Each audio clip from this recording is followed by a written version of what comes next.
आज मुखातिब हूँ आपसे अपनी बेहद निजी कोने में घर कर गई एक कवियत्री और उसकी कविताओं के साथ। एमए के दिनों में पढ़ी थी ये पुस्तक, नगाड़े की तरह बजते शब्द ये आज भी बज रहे हैं मुझ में। मेरी ये उम्मीद है कि ये बीए और एमए की सभी विद्यार्थियों को, चाहे वो स्त्री है या पुरुष, पढ़नी ही चाहिए पुस्तक। तमाम विमर्शों से परे संवाद करती हैं ये कविताएं, और इन कविताओं में केवल संथाल नहीं, आदिवासी समाज नहीं, मुझे वो पूरा लोकल, जिसको कहते हैं जन संस्कृति की महक, धमक और ठसक मिलती है। निर्मला पुतुल मुझे बहुत प्रिय हैं, क्योंकि वो केवल सर्जक, रचयिता, कवियत्री भर नहीं, सामाजिक कार्यकर्ता है, और जो जुटकर समाज में अपने कहे को, अपनी बयान को दर्ज भी कराता है, जो अपने लिखे में, अपने रचे संसार में जैसा होता है, वास्तविक संसार में भी अगर वैसा ही होता है, तो मैं हमेशा से उसे बिग सैल्यूट करती हूँ। और निर्मला पुतुल की इन कविताओं को, और इस फ्लैग पर चूँकि अरुण कमल ने कुछ लिखा है तो वो साझा करना ही चाहिए, ताकि आप ये समझ सकें कि मैं इन कविताओं की हिमायती क्यों हूँ, और मैं बार बार क्यों कह रही हूँ कि आपको ये कविताएं पढ़नी चाहिए, ज़रूर पढ़नी चाहिए, कोई भी विमर्श लेकर बैठें। अरुण कमल कहते हैं कि आदिवासी जीवन हो, विशेषकर स्त्रियों का दुख सुख, अपनी पूरी गरिमा और ऐश्वर्य के साथ यहाँ व्यक्त हुआ है। आज की हिंदी कविता के प्रचलित मुहावरों में कई बार समानता के बावजूद कुछ ऐसा तत्व है। इन कविताओं में संगीत की एक ऐसी आहट है, गहरा आर्तनाद है, जो अन्यत्र दुर्लभ है। इन कविताओं की दुनिया बाहर की है या नहीं, इन कविताओं में एक भीतरी दुनिया भी है, जहाँ फूल हैं, पत्ते हैं, मादल है, पलाश है, और इन सबसे सुसज्जित कई प्रजातियां, जातियां मौजूद हैं। उनका कठोर निर्मम संसार है। रात के सन्नाटे में अंधेरे से मुख को ढांप कर रोती हुई नदियां हैं, पहाड़ हैं। ये दुनिया सिद्ध कान्ह और बिरसा के महान वंशजों की दुनिया है। पहाड़ पर अपनी कुल्हाड़ी की धार पिताजी की दुनिया है। यह आदिम संसार अपने सर्वोत्तम रूप में उतनी दूर मत बहना बाबा कविता में व्यक्त हुआ है।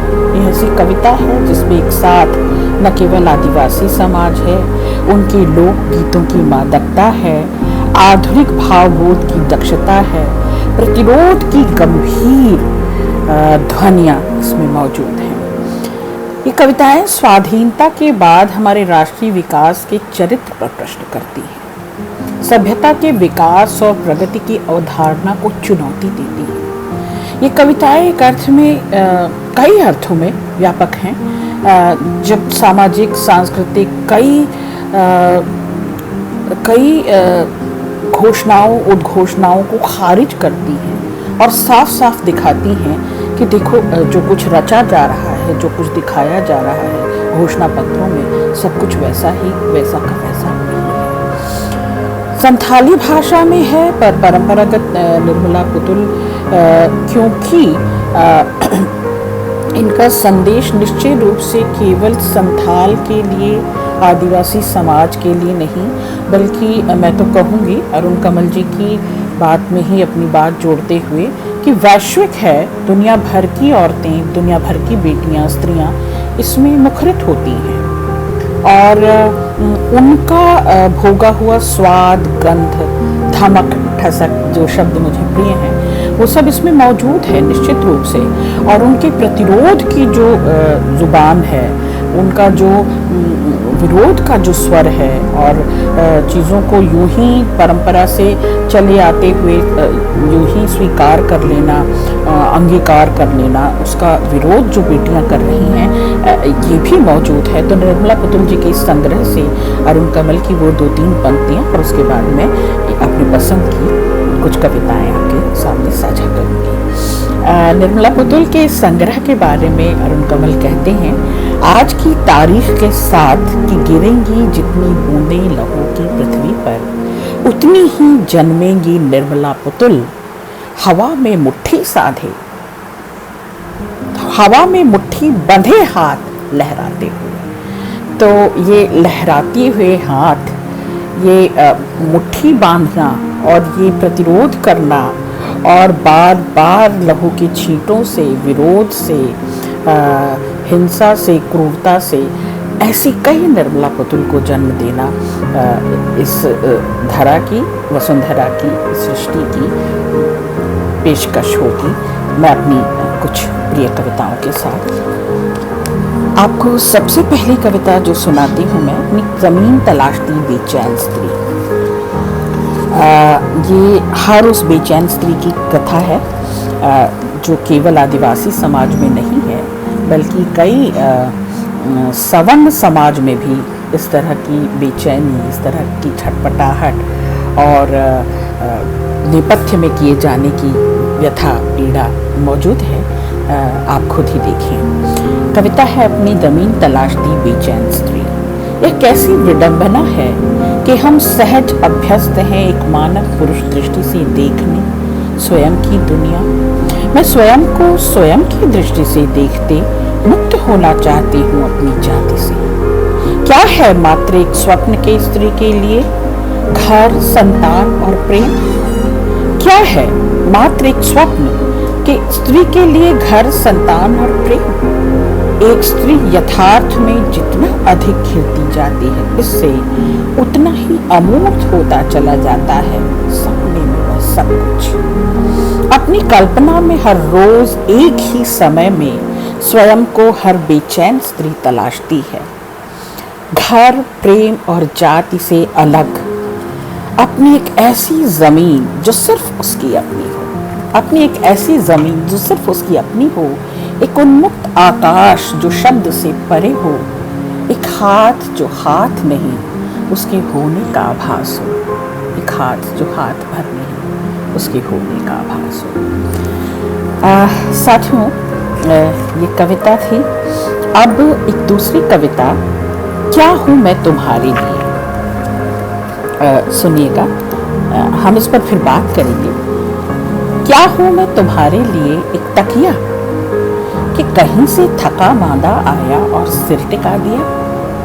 क्या हूँ मैं तुम्हारे लिए कोई खूंटी कि ऊब उदासी थकान से भरी कमीज उतार कर टांग दी, या आंगन में तनी अलगनी कि घर भर के कपड़े लाद दिए। क्या हूँ मैं तुम्हारे लिए कोई घर कि सुबह निकला शाम लौट आया, कोई डायरी कि जब चाहा कुछ न कुछ इसमें लिख दिया, खामोश खड़ी दीवार कि जब जहां चाहा कील ठोक दी, कोई गेंद हूं कि जब तक जैसे चाहा उछाल दिया, या कोई चादर कि जब जहां जैसे तैसे ओढ़ बिछा दी। चुप क्यों हो, कहो ना क्या हूं मैं तुम्हारे लिए।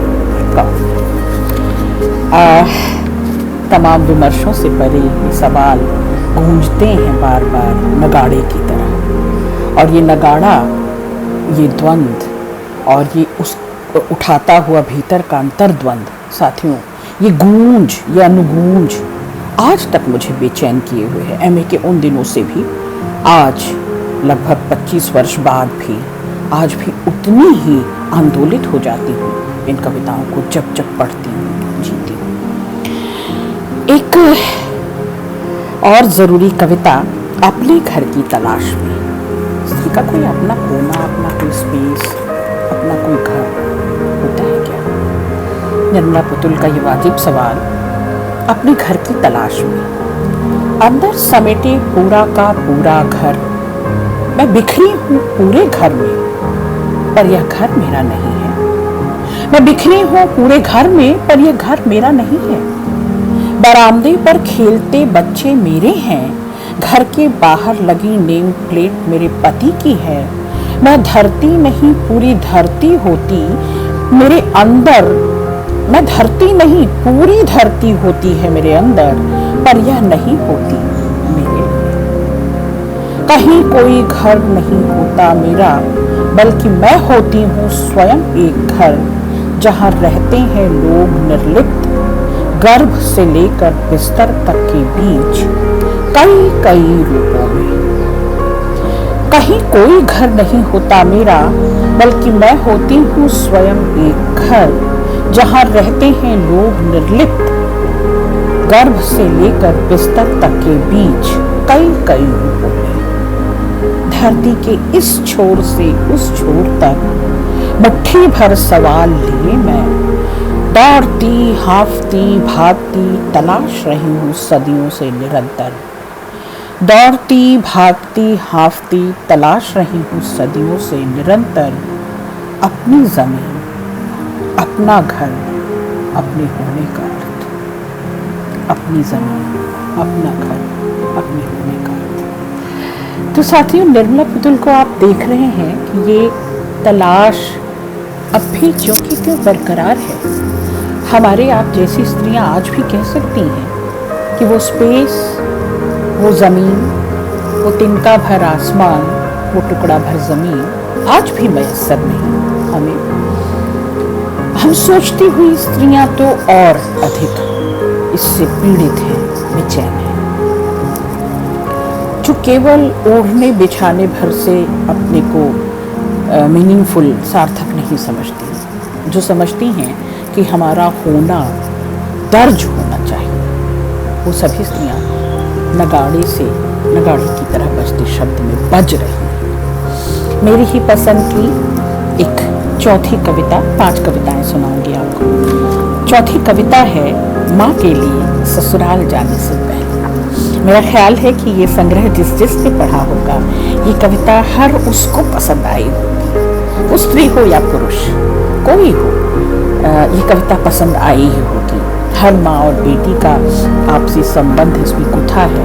हर पीढ़ी की माँ और हर पीढ़ी की बेटी इसमें दिखाई देती है। आप भी इसे देखिए। माँ के लिए ससुराल जाने से पहले। माँ चली जाऊंगी एक दिन छोड़कर तुम्हारा घर आंगन, बरतुहारी जो कराई हो तुम, रस्सी से गांठ सी बांध जो आई हो मेरी शादी की तिथि। पर क्या सचमुच जा सकूंगी पूरी की पूरी यहाँ से? पर क्या सचमुच जा सकूंगी पूरी की पूरी यहाँ से? आंगन में पड़े टूटे झाड़ू सा पड़ी रह जाऊंगी कुछ न कुछ यहाँ। बची रह जाऊंगी गुहाल में गोबर फेंकने के डलिए में सटे गोबर की तरह। पानी के खाली घड़े में भरी बह जाएंगी मेरी यादें। माँ जंगल से लाई लकड़ियों की गट्ठर में बंधी रस्सी की तरह बंधी रह जाऊंगी मैं तुमसे। सोचती हूँ कौन दबाएगा अब तुम्हारे पाँव, सोचती हूँ कौन दबाएगा अब तुम्हारे पाँव। थके मांदे वापस लौटे बापू को कौन देगा अगुआ कर लोटा भर पानी। कौन लाएगा जंगल से बीन कर लकड़ियाँ, गायों को चराने कौन ले जाएगा। प्यासा रह जाएगा ये घड़ा, खूंटे में बंधी बकरियाँ मिमिया कर बुलाएंगे मुझे। और यह जो लगा रही हूँ पेड़ खिलेंगे, यह जो लगा रही हूँ पेड़ खिलेंगे एक दिन इसमें फूल और मुरझा मुरझा कर गिर जाएंगे मेरे खोपे की आस में, मेरे खोपे की आस में। तब क्या रोगी नहीं मुझे याद कर, तब क्या रोगी नहीं मुझे याद कर। आधी रात को बेर गाछ पर बैठे पंडोक चिड़िया सी कू कू कू कर कुहकोगी नहीं, कुहकोगी नहीं मेरी याद में।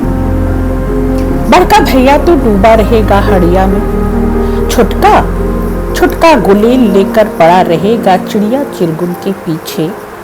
बापू भी चला जाएगा खेत, तुम रह जाओगी निपट अकेली घर में चटाइयाँ बुनती, तुम रह जाओगी निपट अकेले घर में चटाइयाँ बुनती। और ऐसे में जब लगेगी तुम्हें प्यास, उठना चाह कर उठ नहीं पाओगी, बार बार निहारोगी घड़े, झांकोगी इधर उधर, तब क्या याद नहीं आएगी मेरी, तब क्या याद नहीं आएगी मेरी। कहो ना माँ, कहो ना माँ, याद नहीं आएगी मेरी। पता नहीं क्या है इस कविता में, विद्यार्थी जीवन से ही जब जब इसे पढ़ा है, चाहे वो सार्वजनिक रूप से किसी मंच पर पढ़ा हो, चाहे एकांत में घर के किसी कोने में बैठकर पढ़ा हो, अय्या, बड़की अम्मा, अम्मा और अब मेरी बिटिया सब इस कविता में झांकती हैं। 5वीं कविता निर्मला पुतुल की आखिरी कविता, मेरी पसंद की इस संग्रह से कभी उनकी कोई कविता आखिरी ना हो। वो रचती रही अपना प्रति संविधान, वो रचती रही नए नए विधान, नई नई कविताएं। शुभकामनाएं। निर्मला पुतुल जी की यह कविता माँ पर समर्पित वो कविता आपको सुनाई, यह बाबा पर है। उतनी दूर मत ब्याहना बाबा, बाबा मुझे उतनी दूर मत ब्याहना, जहाँ मुझसे मिलने जाने खातिर घर की बकरियां बेचनी पड़े तुम्हें। बाबा मुझे उतनी दूर मत ब्याहना, जहाँ मुझसे मिलने जाने खातिर घर की बकरियां बेचनी पड़े तुम्हें। मत ब्याहना उस देश में जहाँ आदमी से ज्यादा ईश्वर बसते हों, जंगल नदी पहाड़ नहीं हो जहाँ, वहाँ मत कराना मेरा लगन। वहाँ तो कतई नहीं, वहाँ तो कतई नहीं, जहाँ की सड़कों पर मन से भी ज्यादा तेज दौड़ती हो मोटर गाड़ियाँ, ऊंचे ऊंचे मकान और बड़ी बड़ी दुकानें। उस घर से मत जोड़ना मेरा रिश्ता जिसमें बड़ा सा खुला आंगन ना हो। उस घर में मत जोड़ना मेरा रिश्ता जिसमें बड़ा सा खुला आंगन ना हो। मुर्गे की बांग पर होती नहीं हो जहाँ सुबह और शाम, पिछवाड़े से जहाँ पहाड़ी पर डूबता सूरज ना दिखे। उतनी दूर मत ब्याहना बाबा। मत चुनना ऐसा वर जो पोचई और हड़िया में डूबा रहता हो अक्सर, काहिल निकम्मा हो, माहिर हो मेले से लड़कियां उड़ा ले जाने में। ऐसा वर मत चुनना मेरी खातिर। कोई थारी लोटा तो नहीं कि बाद में जब चाहूंगी बदल लूंगी अच्छा खराब होने पर।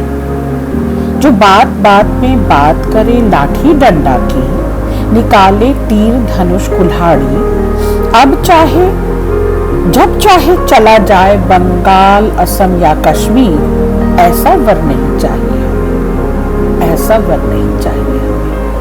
और उसके हाथ में मत देना मेरा हाथ जिसके हाथों ने कभी कोई पेड़ नहीं लगाए, फसलें नहीं उगाई, जिन हाथों ने दिया नहीं कभी किसी का साथ, किसी का बोझ नहीं उठाया। उसके हाथों में मत देना मेरा हाथ, उसके हाथों में मत देना मेरा हाथ। और जो हाथ लिखना न जानता हो ह से हाथ, उसके हाथ मत देना मेरा हाथ। ब्याहना हो तो वहां ब्याहना जहां सुबह जाकर शाम तक लौट सको पैदल। ब्याहना हो तो वहां ब्याहना जहां सुबह जाकर शाम तक लौट सको।